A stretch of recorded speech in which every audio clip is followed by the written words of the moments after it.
Salibonani lonke endaweni ezitshiyeneyo, abanye basemakhaya, abanye basemgwaqweni, siyalibingelela ngendlela eqhakathekileyo ngegama lenkosi. Namhla nxa singena elizwini likaThixo, isihloko esiyakhuluma ngaso sithi uNkulunkulu ebantwini abangayisibo. uNkulunkulu ebantwini abangayisibo. Sizathatha ithuba elifitshane ukubana sibe lomthandazo. Asikhulekeni. Baba osezulwini, siyabonga uthando lwakho, siyabonga umsa wakho ukuseboleka ithuba loleli ukuthi sifunde ilizwi lakho, bese sivumela umoya wakho engcwele atshintshe aguqule izimilo zethu, sibe ngabantu bakho, ube nguThixo wethu. ngoJesu siyakhuleka, amen. uNkulunkulu ebantwini abangayisibo. Nxa sifunda iBhayibheli singavula encwadini kaMahubo ngo-20 ivesi nyelika 1, ulale indaba uthi inkosi ikuphendule osukwini lokuhlupheka, ibizo likaNkulunkulu kaJakobe likuvikele. Kulento engacaciyo, kulento engazwisisekiyo ngale indinyana. Ungakhangela ezigabeni ezinengi ezitshiyeneyo emazweni amanengi atshiyeneyo, abansundu labamhlophe, kulezaga ezisetshenziswayo ngabantu abatshiyeneyo endaweni ezitshiyeneyo. Ezinye zazo ezimbili engizazithinta. Esinye sithi umuntu waziwa ngabantu ahlanganyela labo, ngabantu atshona labo. Ikade sikhona esinye ngesilungu abasithi birds of the same feather they flock together. Ngesindebele inyoni zansibanye, kumbe inyoni ezifananayo, ezansibe ezifananayo ziphapha ndawonye. Esiphuma lakho lapha, umqondo ophumayo ukubana njengabantu sivame kakhulu ukubana sizihlanganise labantu esicabanga okufananayo, kumbe abantu abenza okufananayo, kumbe abantu abafanana lathi ekwenzeni, ekukhulumeni, ekucabangeni, kumbe abantu abathanda izinto esizithandayo lathi. Kanti ke njalo futhi uhlangothi olunye luthi umuntu owenza izinto ezingasizo, umuntu ocabanga okuchiyene lathi, kafisi ukubana azihlanganise labantu abacabanga ngendlela eqondileyo, kumbe abenza izenzo ezihlanzekileyo. Elizwini likaNkulunkulu njalo futhi siyahlangana lamazwi athile asincedisayo engezelela kulokho esikhuluma kikho. Incwadi yabaseThesalonika besibili ngo-3 ivesi nyelika 14 ngeyinye yalezo ndinyana ezithinta zikhulume ngakhonokho esikhuluma ngakho. Uthi nxa umuntu engalaleli leli lizwi esililethayo, kumbe la mazwi alincwadi, lingazihlanganyeli laye umuntu, lingazisondezi kulumuntu, lingahambisani laye, lingabi lobudlelwano laye. Inganti uPaul futhi nxa elobela kwabaseRoma ngo-16 ivesi nyelika 17, uPaul uthi libaqaphele, libananzelele labo abadala ingxabano, libaqaphele, libananzelele labo abadala imikhandlo, ukwahlukana phakathi kwabantu, libaxwaye, lingahambi labo, lingabi lobudlelwano labo. Ngamanye amazwi uthi singazihlanganisi, singabi lobudlelwano labantu abangayisibo.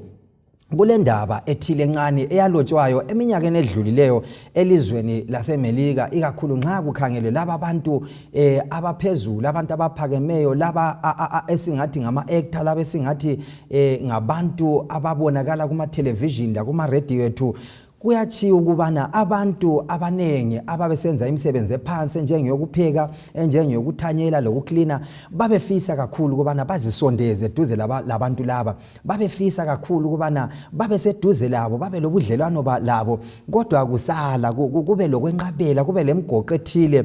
Babe sithi nxa bangavele bazuza ithuba lokubana sondele eduze lomunye umlingani omangalisayo, sondele eduze lomunye ophakemeyo, lapha ngena khona, lapha hamba khona, lapha ziveza khona, wayiziveza ukubana hayi phela mina ngingubani ohlala lobani, kumbe ngingubani oke wadla lobani, ngingubani oke wanatha lobani. Ngezinye indlela babethatha amagama, babethatha amabizo abantu abaphakemeyo, abantu abaziwayo, umuntu azinamathelise eceleni kwalo leli bizo, ukubana nxa esezinamathelisile eceleni kwaleli bizo, kumbe angavela libize aliqambe leli gama phakathi kwabanye abantu, laye uzakhukhumala, laye abantu bazamkhangela sengathi uqhakathekile, laye abantu bazamkhangela njengomuntu olesithunzi, ngenxa yokubana usebenzise igama lomuntu oqhakathekileyo ophakemeyo, ngenxa yokubana uthethe igama lomuntu owaziwayo, umuntu muntu igama lakhe elihlala lisematheni abantu abaningi laye walinamathelisa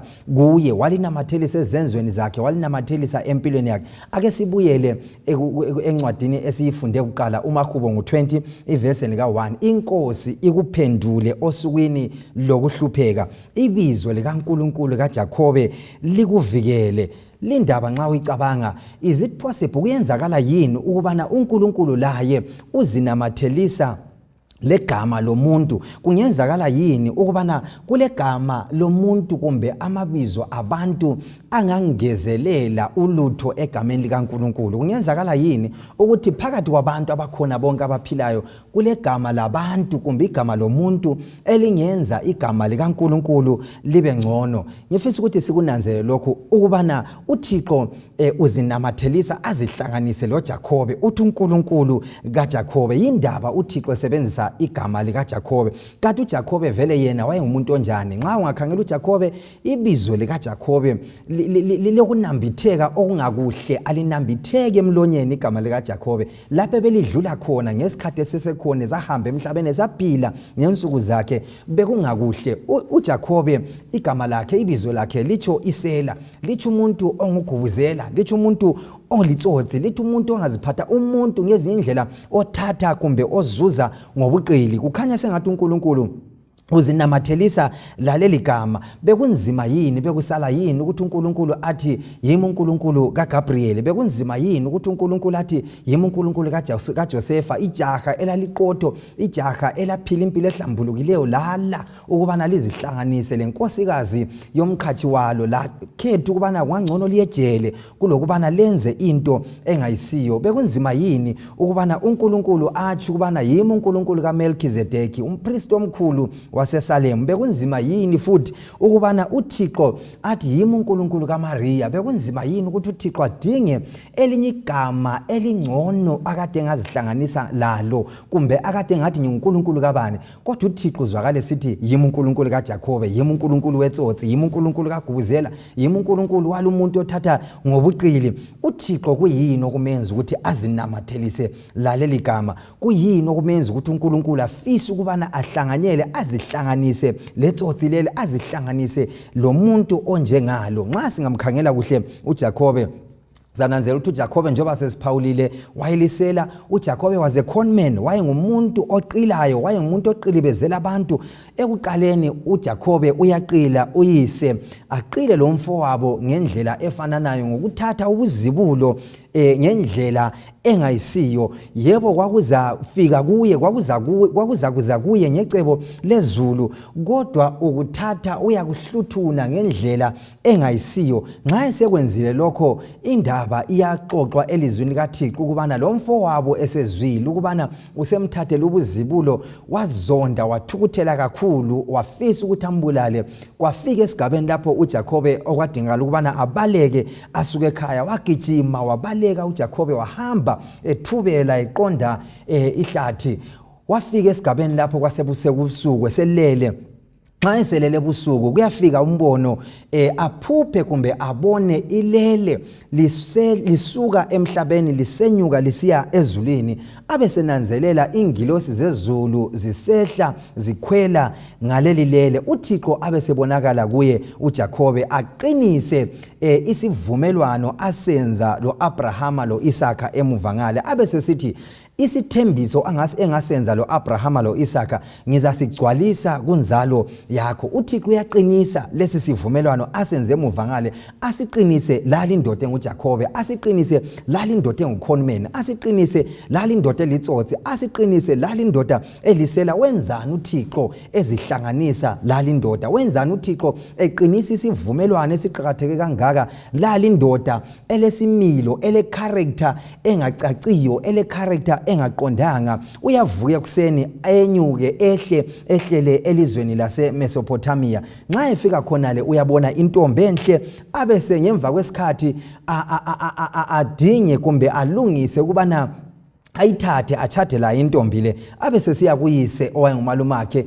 la uyise lo wayengumalume wakhe uLabhani iBhayibheli iyaveza liyakwenza kucaca ubana laye wayelesimilo esifanana laye wayelikhruku laye wayelitsotsi laye isimilo sakhe ingqondo yakhe ukucabanga kwakhe kwakufanana lakho kanye okukaJakobe liyazi ukuthi kwesinye isikhathi ungavela uphile impilo yobutsotsi ungaphila impilo engasiyo kuyafika kwelinye ilanga lapho okungadluleki khona ungaphila impilo engasiyo ungaphila impilo yokungcola ungaphila impilo uThixo angathokozi ngayo ungaphila impilo yobuqhalaqhala kuyafika isigaba lapho okungadluleki khona umalume wakhe abesesithi hayi nxa ufuna ukuba nomthathe sebenza iminyaka eyisikhombisa ubusumthatha asebenza iminyaka eyisikhombisa nxa sekufikile iminyaka eyisikhombisa siphelile ngoba uthando lwalumfuqa kakhulu uthando ilanga lomthatho lafika abese kusenziwa umthimba kwenziwe konke wachada ekuseni nxa esevuka abese nanzelela ukubana useqiliwe usetsothiwe lokho akade kuthethe lokho akade sithi uyakuthanda akade sithi ukusebenzela iminyaka eyisikhombisa ayisikho okuvuka kuseceleni kwakhe nxa evuka athola ukubana eceleni kwakhe sekulodade wabo kaRasheli uLeya ahla gijime ukubana kade kuyini osukwenzile usungiqilile yindaba ukwenzile lokho indaba iyaxoxa ukubana atsho uLabhani ukubana hayi umkhuba wakithi awuvumi ukubana omncane ende kumbe athathwe omdala engakathathwa nxa ufuna ukumthatha sebenza eminye iminyaka eyisikhombisa 14 years esebenzela intombi kunzima 14 years esebenzela intombi kodwa la nxa kunjalo uThixo wamphumelelisa uThixo wabusisa ukusebenza kwezandla zakhe uThixo kazange amthuke uThixo kazange amqalekise kwezinye izikhathi kuyafika empilweni lapho sebenza khona nzima izitha zikuvukele lapho owenza konke ongakwenza uvukele emsebenzini ubambe ngamandla kodwa kufumaniseke abantu bemelana lawe kufumaniseke izitha zimelana lawe kodwa nxa uNkulunkulu elungisa indlela yakho nxa uThixo sevulile umnyango kakho umuntu ongawuvala nxa uNkulunkulu esekubusisa kakho umuntu ongaqalekisa nxa uNkulunkulu esefuna ukwenza izimanga empilweni yakho akakho umuntu olamandla okubana enqabe avalele lokhu Thixo afuna ukubana kwenze la nxa izitha zingavuka ekuseni zivuke emini zivuke ntambama zimelana lawe manje sibindi ubekwazi ukuthi uThixo nxa esohlangothini lwakho uzanqoba uzaphumelela kuphela kwafika ilanga lapho uJakobe kwafanele ukubana abuyele kibo abesethuma izithunywa zakhe ukubana zihambe ziyekhangela indlela zikhangela indlela ukubana kuyahambeka akuthathanga isikhathi esinganani zaphangisa zayeza izithunywa zathi isimo sibi kakhulu umfowenu uEsawu uyeza ubuya lamabutho ubuya labantu abanengi uyeza uJakobe wayekwazi ukubana kazange wayengasoza abe lethuba lokumelana lomfowabo wabakwazi ukubana amandla okumelana lomfowabo kalawo ukukholwa kwakhe kwangena ngaphansi kokuhlolwa okukhulu okumangalisayo kodwa uThixo wayethembisile ukubana uzaba indlalifa yalokho ayekuthembisile wayethembisile futhi uJehova ukubana uzakhulisa inzalo yakhe yande uThixo wayeqinisile futhi kuye isifungo ayesenze labo Jakobe wayesezibuza ukubana kathi uNkulunkulu wenze iphutha yini uNkulunkulu uphambanisile yini abesesithi umdeni wakhe imuli yakhe abantu bakhe lezisebenzi zihambe phambili yena asale sehamba eseyedwa wasesale seyedwa ngapha komfula waqalisa ukubana akhuleke wathulula inhliziyo yakhe yonke etshela uNkulunkulu ngalolu daba olwasalumqondile zihlobo zami lonke lesemakhaya lana lesezindleleni lalani lonke lilalele sendaweni ezitshiyeneyo kulezikhathi lapha imuli yakho engasozi kusize khona kulezikhathi lapha abangani bakho abangezayo bakusize khona kulezikhathi lapha izinto iproperty imali engeza kusize khona kulezikhathi lapho kungadingakali khona ukweyama lokuqamela ebantwini kodwa kuyadinga ubana weyame uqamele kuNkulunkulu kuphela uJakobe nangu uhlezi yedwa ebusuku uyagomela uyakhuleka ubindana loThixo lezulu utshela uThixo uthulula inhliziyo yakhe yonke eyitshela uJehova abesesizwa kulomuntu omthintayo weqa wethuka ecabanga ubana ingxenye yisitha ngoba umango ababe uhamba ngumango owawugcela izitha uyethuka uyeqa aqalisa ukubambana lomuntu lo abindane laye kwadlula ihola lokuqala kwadlula lesibili bebindana walwisa ngamandla engafuna ukufa. Okunanzelela ngoJakobe ukubana ebindana laye wayethandaza ikhala ngasikhathi sinye, tshela uThixo ukubana Nkosi, isimo engiso sinzima.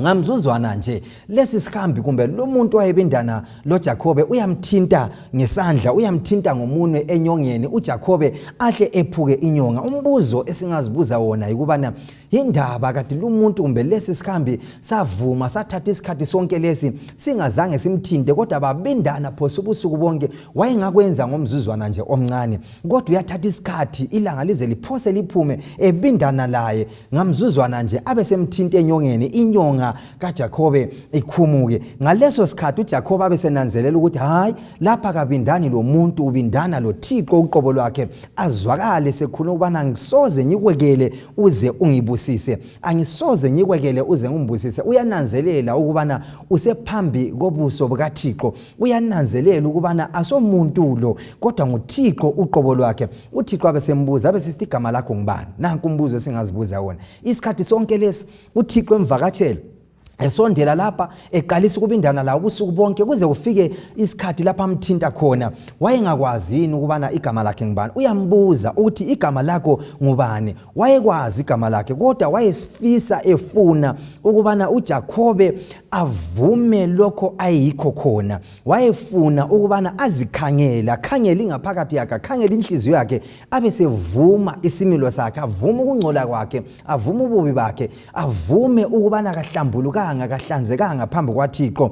Abesesithi igama lami nginguJakobe, igama lami nginguJakobe, igama lami ngingumqili, igama lami ngingukhonmeni, igama lami ngezinye indlela Nkosi alilanto enhle, igama lami alilanto, alilethi lutho olumangalisayo. uThixo abesesithi ngizatshintsha igama lakho, kusukela namuhla usenguJakobe, usungu-Israyeli, ngoba ubindane lo Thixo wanqoba. Ngifisa ukuthi ngitsho lokhu kuwe mhlobo wami ngalolu suku lanamuhla ukubana uNkulunkulu laye owatshintsha impilo kaJakobe nguNkulunkulu oyenelisa ukutshintsha ngitsho igama lakho. Abanye bethu silezimilo ezimbi, abanye bethu silama reputations amabi, kukhulunywa kubi ngathi, ungangena lapha akula lutho oluhle ngathi. Abanye bethu zinengi zimbi izinto ezithintwa ngempilo zethu, akula mnyango esingawungena kukhulunywa kuhle ngathi, akula ndawo esingazingena kukhulunywa kuhle ngathi. Kodwa uNkulunkulu ngalolu suku lanamuhla uzimisele ukubana akutshintshe lawo, akuguqule, akuphi isiqalo esitsha, tshintsha igama lakho, atshintshe isimilo sakho, atshintshe ingqondo yakho, atshintshe ukukhuluma kwakho, akuphe a brand new start. uNkulunkulu uzimisele ukuthi nxa wakwenza kuJakobe akwenzela kuwe. Uzimisele ukubana angokubalela izono zakho, uzimisele futhi uThixo ukubana amaphutha akho wonke, izibi zakho zonke, uThixo uzimisele ukubana azesule. Nanzelelani lokhu kuJakobe, uThixo uthi nginguNkulunkulu kaJakobe. uThixo uzihlanganisa, uzinamathelisa lale indoda kumbe laleli gama elingameli lutho, leli gama which stands for nothing, ukuthi akhumbuze mina, akhumbuze lawe ukuthi uThixo uyasondela ebantwini abangayisibo. Usondela duze loJakobe, indoda elitsotsi, indoda engukhonmeni, indoda elezibi, indoda engathembekalanga. Kuyisikhumbuzo kimi, kuyisikhumbuzo kuwe olaleleyo ukubana uThixo lanxa impilo yakho isiwonakele kanganani, uNkulunkulu uyasondela ebantwini abalempilo ezonakeleyo. Lanxa sekonakele isimo sakho singaseyiso, lanxa sebekuzonda abakini, lanxa bengasakuthanda abangane, lanxa esigabeni ungasathandeki, sebefisa ukuthi ngawe uyafa nxa kuvuma ngempilo yakho ngobuchapha bakho, uThixo ke ngukhumbuze kuseni ukubana uyasondela ebantwini abangayisibo ukubana abaphe isiqalo esitsha, abalungisise, abagoqe, alungise impilo zabo. iBhayibheli ungalikhangela ligcwele izibonelelo ezinengi kakhulu zabantu ababelezimilo ezingayisibo uThixo asondela duze labo. Ligcwele kakhulu izibonelelo zabantu. Sizathinta ababili, sizathinta uJakobe kuphela namuhla, bese sisiyathinta lo Rahabi esimthola eBhayibhelini. Nxa ungabala incwadi yamaHebheru ikakhulu isahluko 11 KumaHebheru chapter 11 lapha sihlangana lalokho esingathi ngamaqhawe okukholwa, amadoda labomama abahamba ngeqiniso phambi kaNkulunkulu lobuqotho, amadoda labomama abaphila impilo ezinhle esingathi ngamadoda labomama okukholwa. Ungahamba uyefika kuchapter ngo11 ivesi nyelika 31, iBhayibheli bese lisithi ngokukholwa uRahabu isifebe, kumbe ngokukholwa uRahabi umama lo owayengaziphathanga. Amanye amaBhayibheli athi isifebe, amanye amaBhayibheli athi wule, amanye amaBhayibheli akufaka ngamazwi abukhali, amazwi abuhlungu. Uthi kazange abhubhe labantu abanengi baseJerikho ngoba waba lokukholwa, wamukela indaba ezinhle ezabuya lalezi nhloli. Nxa ufisa ukuthi ukunanzelela, uzananzelela ukubana lo mama wayengumama esingathi wayehambe ebusuku, ngumama owayethatha obaba kumbe amadoda abanye umama, ngumama owayengavumi ukubana kube le ndoda edlulayo phansi kwakhe. Umama lo wayehlala eJerikho. Kwelinye ilanga umama lo kwakuyimvama yakhe kumbe ukusa lokutshona kwamalanga ukubana aphume ahambe phakathi kwedolobha, ahlangane labo baba, ahlangane lamadoda athile amanengi. Umama lo abantu abanengi kumbe obaba abanengi lapha eJerikho wayesephose waqeda iJerikho yonke obaba bonke. Labanye ababebuya ngamakhamela bevela endaweni ezitshiyeneyo wayephuma edolobheni laseJerikho ukubana abahlangabeze azihlanganise labo. Wayelebhuku lakhe elincane elimnyama umama lo lapha ayebhala khona bonke obaba ayesehlangane labo, ayebhala khona lezikwelede ababelazo. Wayebhala umama lo akulanto ayengayazi, kodwa kwelinye ilanga umama lo abesephuma esiya phakathi edolobheni emzini. Nxa ephakathi emzini abese ehlangana labantu bayaxoxa bayakhuluma, kwakungathi kule excitement enkulu, kulokuthatheka kakhulu edolobheni lapha. Kwakuxoxwa ngabantu abanengi ababesuke eGibhite besiza ngapha, abantu abanengi, izigidi lezigidi. Kwakhulunywa ngoNkulunkulu wakhona, uThixo owabachaphisa ulwandle olubomvu, uNkulunkulu owabapha ukudla endleleni, uNkulunkulu owabavikela phakathi enkangala, uNkulunkulu owabenzela izimanga. Kwakhulunywa ngoNkulunkulu owabavikela ezinyokeni, kwabaliswa indaba ezinkulu ezima. Nxa umama lesizwa kukhulunywa indaba lezi, kuthiwa ukukholwa kwaqalisa ukuphakama phakathi kwakhe. Nxa esizwa kuxoxwa uNkulunkulu, kuxoxwa indaba ezimangalisayo ngalezi zinto uThixo lo azenzayo, umama lo kwaphuphuma intokozo phakathi kwakhe, waphuphuma ukukholwa umama lo, wakhohlwa ibhizinesi ayilandile umama lo. iBhayibheli lithi wagijima umama lo, wabuyela endlini. Nxa ebuyela endlini uyafika athatha amanzi, ageza ubuso, akhiphe konke ayikugcobile, akhiphe izinto zonke ezingayisizo ayezembethe, abeselahla lebhuku ayilithwele, ayebhala izikwelede lamabizo abantu ayehlangane labo. Abuyele edolobheni aqalisa ukuhamba ebuza ukubana kambe ngabe khona yini umuntu ozwe olunye ulutho ngaluNkulunkulu. Abantu bacabanga ukubana umama lo ukuthi ubani usephambene, bathi hayi kathi kwenze njani Rahab, ubusenza imali eningi enkulu kakhulu, akula muntu ekade senza imali njengawe. Kuyini osokwenza ukuthi uthatheke kangaka? Kuyini osokwenza ukuthi ube so excited kangaka? Awuzange ubona uNkulunkulu evula ulwandle olubomvu, awuzange ubona uNkulunkulu enisimana, awuzange ubona amanzi ephuma elitsheni, awuzange ubona izinto zonke lezi kade zikhulunywa zindaba nje, ingxoxo lekade ikhulunywa. uRahab abesephendula athi liqiniso, angibonanga lutho, angibonanga imana, angibonanga amanzi, angibonanga lutho, kodwa ngizwile lokhu uThixo akwenzayo njalo ngiyakholwa. Ngizwile lokhu uThixo akwenzayo njalo ngiyakholwa. Nxa inhloli sezibuya uRahab asondele kizo abesezitshela ukubana nxa lizabuya lapha, nxa lizaphenduka selizobhidliza ngilokukholwa ukuthi uThixo uzalinikeza indawo le, uzayinikeza esandleni senu. Nxa selisiza ngiyacela ukubana impilo yami liyisindise, ngiyacela ukuthi impilo yami liyivikele. Joshua 2 ivesi lika 18 babe sebemtshela ukubana thatha intambo ebomvu uyilengise ewindini lakho, thatha intambo ebomvu uyilengise ewindini, ukwenzela ukuthi nxa sesisiza thina sizakwenza sizakhangela indlu lapho kule ntambo ebomvu. Bephuma nje uRahab kazange alindelela kusasa, kodwa uthatha intambo ayilengise. Nxa uJoshua esesiza lamabutho bezokulwa leJerikho, uThixo nguye owanqoba impi le. Asuyu uJoshua lamabutho akhe, kodwa uThixo uyabanqobela. Imiduli yeJerikho ilizwi lithi yadilika yonke, kodwa kwasala isection eyodwa, kwasala umdulo wodwa kwasala indlu eyodwa eyayisemdulini othile yasala ingadilikanga izange ibe le crack izange inyikinyeke leyo ndlu yayilentambo ebomvu uThixo wananzelela ukukholwa kwamamalo owayengazange aziphathe uThixo wananzelela ukukholwa lokulangatha lokudinga ukutshintshwa lokuguqulwa impilo kamamalo umamalo owazimisela ukubana impilo yakhe itshintshwe impilo yakhe iguqulwe ngalolu suku lanamuhla ngifisa ukuthi ngikutshela ukubana uThixo nxa waguqula abantu abanjengalaba nxa waguqula uJakobe waguqula uRahab waguqula abantu ababelempilo belezimilo ezingahlambulukanga ezingazinhle uNkulunkulu uyasondela ebantwini abangayisibo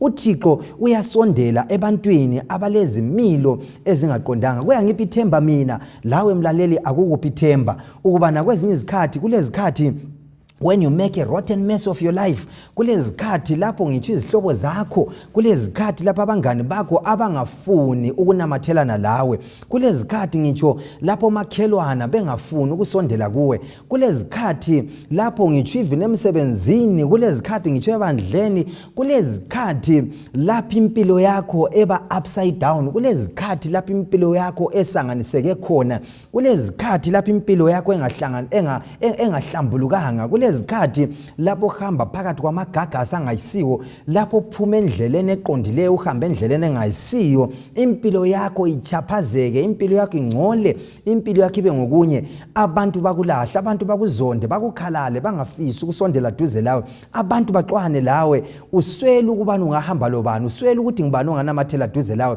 kodwa uThixo lo kodwa nginguNkulunkulu kaJakobe uNkulunkulu osondela ebantwini abangayisibo ngalolu suku lanamuhla ulethi ithemba kimi lethi ithemba kubana ngizasondela la kuwe la nxa impilo yakhe inzima kunjani la nxa impilo yakhe ingahlambulukanga la nxa impilo yakhe sichapazwe isono la nxa impilo yakhe sichapazwe ama drugs la nxa utshwala sebuchitha impilo yakho la nxa abangani abangayisibo sebenza impilo yakho ingaphileki uNkulunkulu uthi nginguNkulunkulu osondela ebantwini abangayisibo ngibahlambulule ngibaguqule ingxenye ekuseni lokho ingxenye emini lokho ingxenye ntambama lokho ingxenye ngosuku lwanamuhla ucabanga impilo yakho udlula ngaphansi kwamagagasi anzima ingxenye kunenge okubo osukwenzile ingxenye zinengi izibi osuzenzile abanye ungabulalela ingxenye usejele abanye ungabulalele usucabanga ukuthi uzibulale abanye ungabucabanga ulalele ingxenye uthola amaphilizi ufuna ukuqeda impilo yakho abanye ungabulalele ubamba intambo abanye ungabulalele inyembezi ziyehla ungakwazi ukubana kathi impilo yakho yonale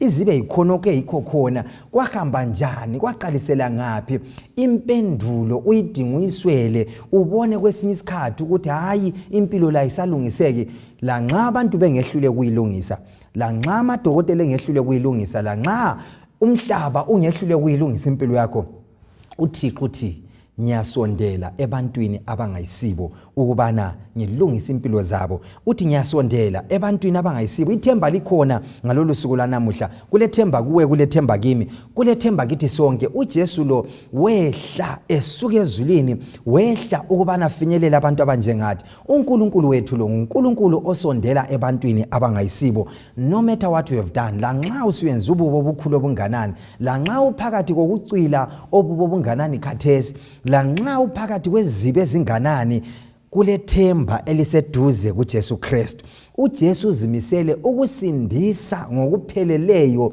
ngokujulileyo bonke abantu abeza kuye ngokukholwa kabalela abantu izono zabo la nxa umhlaba ungazi ukuphi ibheji la nxa ungazi ukuphi ilabheli la nxa ungazi ukunamathiseleni uThixo kabalela abantu izibi zabo kabalela abantu ukona kwabo into enhle ngoJehova uThixo uthando olukhulu olumangalisayo ake ngikukhumbuze ngalolu suku lanamuhla ukubana ungalahli ithemba la nxa impilo yakho isisanganisekile ungalahli ithemba la nxa izinto zingamanga kuhle empilweni uThixo uyasondela ebantwini abangayisibo uzimisele ukuguqula impilo yakhe uJohane ngo3 verse ka16 uthi ngoba uThixo walithanda ilizwe kangaka wazi wanikela ngendodana yakhe ukubana lo la lo okholwayo bangabhubhi kodwa babe lokuphila okunaphakade wabhadala ngempilo yakhe wazinikela yena ukwenzela ukuthi mina lawe sibe lethemba la nxa impilo zethu zingasaqondakali la nxa impilo zethu sezisanganisekile uzimisela ukwehla akwenyule phakathi kodaka ozibhixe ngalo, uzimisele ukubana ehle akuphakamise akususe phakathi kwezibo phakathi wazo. Ngayona lusuku lwanamuhla angazi ukubana udlula phakathi wani, kodwa uThixo uyakwazi ukuthi udlula phakathi wani. Izibi ozenzileyo uNkulunkulu uyakwazi ukuthi kuyini, izono zakho amaphutha akho owenzileyo empilweni uThixo uyakwazi konke. Njalo futhi uzimisele ukuthi akugezise, akuhlambulule, akuphe ingqondo entsha, akuphe inhliziyo entsha, akuphe a brand new start. uNkulunkulu uzimisele. Nxa wakwenza koJacob, nxa wakwenza koboRachel, koboRahabi, wakwenza la kubo bonke abantu emuva ngapha, wahlambulula, tshintsha impilo zabo, waziguqula. Amandla akhona egazini, amandla akhona lanamuhla ukubana akutshintshe akuguqule. Nxa kuyisifiso sakho ngalolu suku lwanamuhla uzifisa ukubana Nkosi ngicela ungiguqule, ngiyakhuleka ngiyakukhulekela. Baba sezulwini siyabonga ngoJesu osiphe yena. Guqula inhliziyo zethu, uguqule izimilo zethu. Sibabi, singcolile, kodwa ngosuku lwanamuhla siyabonga ngoJesu. Sicela ukuthi usithethelele, usiphe isiqalo esitsha, bese uletha ukuthula okumangalisayo empilweni zethu. Siyabonga ukubana wena uyasondela ebantwini abangayisibo ukuthi ubalungisise, ubahlambulule, ubaphe isiqalo esitsha. NgoJesu siyakhuleka, amen.